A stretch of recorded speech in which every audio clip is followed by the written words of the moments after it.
Assalamualaikum warahmatullahi wabarakatuh. Perkenalkan nama saya Miftah Rahma dengan nomor BP 22101152600033. Saya berasal dari jurusan Manajemen Informatika Fakultas Ilmu Komputer. Di sini saya akan menjelaskan materi tentang input-output, storage, operating system, dan utility. 1. Input-output. Input adalah perangkat untuk memasukkan perintah atau data yang akan diproses oleh komputer. Output adalah komponen komputer yang berfungsi menghasilkan data yang bisa dilihat, didengar, ataupun dipahami. Perangkat input-output adalah bagian dari perangkat keras yang digunakan oleh manusia untuk berkomunikasi dengan komputer. 2. Storage. Secara bahasa, storage diartikan sebagai penyimpanan. Sedangkan dalam praktek penggunaannya, storage mengacu pada media yang digunakan untuk penyimpanan. Beberapa ahli komputer mendefinisikan storage sebagai media penyimpanan data digital yang berfungsi untuk menyimpan data-data digital. Storage terbagi dua.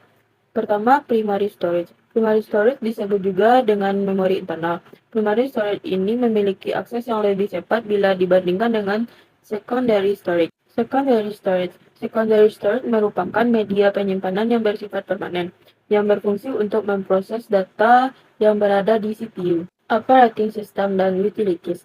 Sistem operasi adalah sekumpulan software yang mengatur sumber daya hardware komputer dan memberikan layanan bagi program komputer. Utility software adalah sistem software yang membantu fungsi dari sistem komputer hardware, sistem operasi atau software agar dapat berjalan dengan benar dan lancar. Tipe-tipe sistem operasi. 1. Real time.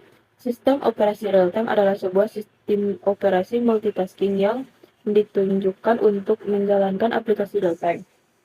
Sistem operasi real-time biasanya menspesialisasikan pada algoritma penjadwalan sehingga mereka dapat mencapai perilaku yang deterministik. Tujuan utama sebuah sistem operasi real-time adalah respon yang cepat dan dapat diprediksi untuk berbagai kejadian. 2. Multi-user. Sistem multi-user adalah suatu sistem di mana lebih dari satu user menggunakan secara bersama satu atau lebih perangkat keras, perangkat lunak, dan data atau informasi orang dan produser melalui masing-masing komputer.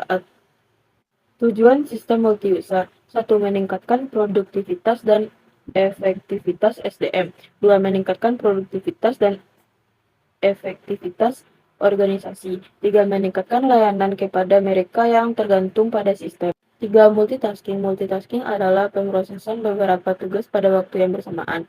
Sebagai contoh, jika seorang sedang menyetir, berteleponan lewat ponsel, dan sambil merokok secara bersamaan, maka mereka tersebut melakukan multitasking. 4. Sistem terdistribusi. Sebuah sistem operasi terdistribusi mengatur sebuah kelompok dari komputer yang independen dan membuat mereka tampak seperti satu buah komputer. 5. Sistem embedded.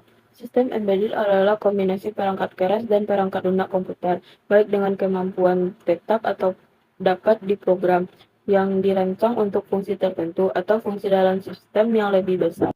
Sekian yang dapat saya sampaikan. Terlebih terkurang saya mohon maaf. Billahi taufiq wal hidayah. Assalamualaikum warahmatullahi wabarakatuh.